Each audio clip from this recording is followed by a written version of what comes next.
Hi అండి, అందరికీ నమస్తే ఫ్రెండ్స్. ఈరోజు మనం ఆంధ్రా స్టైల్ కమ్మనైన కోనం చేపల పులుసు అయితే చేసుకుందామండి. ఈ కోనం చేపకి ముళ్ళు ఉండదు కాబట్టి చిన్నపిల్లల నుంచి ముసలి వాళ్ళ వరకు కూడా చక్కగా తినగలుగుతారు. అయితే ఈ చేపల పులుసు ఎలా చేసుకోవాలి ఏంటనేది వీడియో లాస్ట్ వరకు చూసేసేయండి. వేడి వేడి అన్నంలో ఈ చేపల పులుసు వేసుకొని తిన్నారంటే రోజు తిన్న అన్నం మీద 4 ముద్దలు ఎక్కువగానే తింటాము, అంత రుచిగా ఉంటుంది. అయితే ఇప్పుడు మనం ప్రాసెస్లోకి అయితే వెళ్ళిపోదామా. ముందుగా చేప ముక్కలు తీసుకుని బాగా శుభ్రం చేసుకోవాలి. దీంట్లో 1/2 టేబుల్ స్పూన్ పసుపు, ఒక 1/2 టేబుల్ స్పూన్ సాల్ట్, 1 స్పూన్ దాకా కారం వేసుకొని ముక్కలుగా బాగా పట్టించి పక్కన పెట్టుకోండి.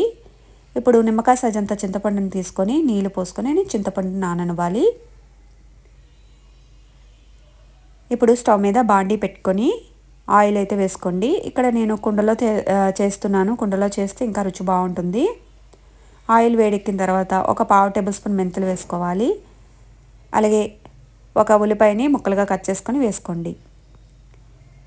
ఉల్లిపాయ ముక్కలు కాస్త రంగు మారే వరకు వేయించుకోవాలి. ఇలా వేయిన తర్వాత 2 టమాటాలని మెత్తని పేస్ట్ చేసుకొని టమాటా పేస్ట్ని కూడా వేసుకోండి. ఈ టమాటా పేస్ట్ ఆయిల్లో బాగా వేగనివ్వాలి.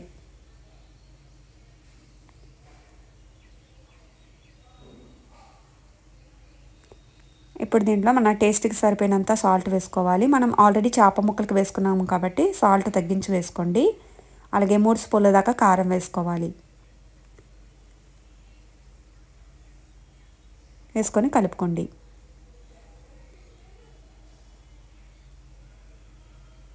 ఈ టమాటా పేస్ట్ బాగా వేగి కొంచెం ఆయిల్ పైకి తేలే వరకు వేయించుకోవాలి.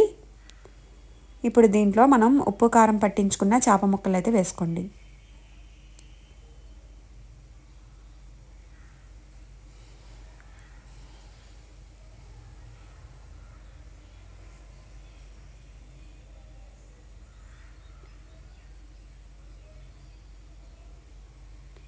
ఇప్పుడు గరిటె పెట్టి కలుపుకుంటా క్లాత్ పట్టుకుని ఈ చేప ముక్కల్ని అటు ఇటు కలుపుకోవాలండి. ఒక 10 నిమిషాలు ఇలా వేగిన తర్వాత మనం చింతపండు నానబెట్టుకున్నాం కదండి, ఆ రసాన్ని అయితే తీసుకొని వేసుకోండి. చింతపండు రసం వేసుకున్న తర్వాత మళ్ళీ క్లాత్ పెట్టి అటు ఇటు ఈ విధంగా తిప్పుకోవాలండి. గరిటె పెట్టకుండా కలుపుకోండి. దీంట్లోనే ఒక 1/2 టేబుల్ స్పూన్ దాకా ధనియాల పొడి వేసుకోవాలి. ఒక 6 పచ్చిమిర్చి ఘాట్లు పెట్టుకొని వేసుకోండి. అలాగే కాస్తంత కొత్తిమీర కూడా వేసుకొని మూత పెట్టుకోవాలి.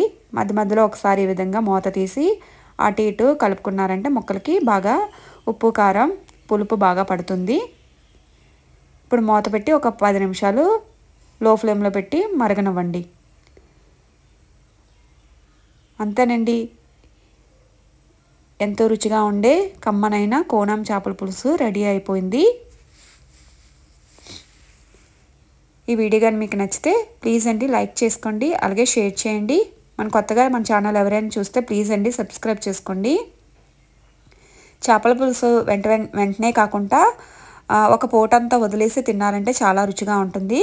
కానీ చేపల పులుసు చూస్తుంటేనే నోరు ఊరేస్తుంది. వేడివేడి అన్నంలో వేసుకొని ఈ చేపల పులుసు తింటే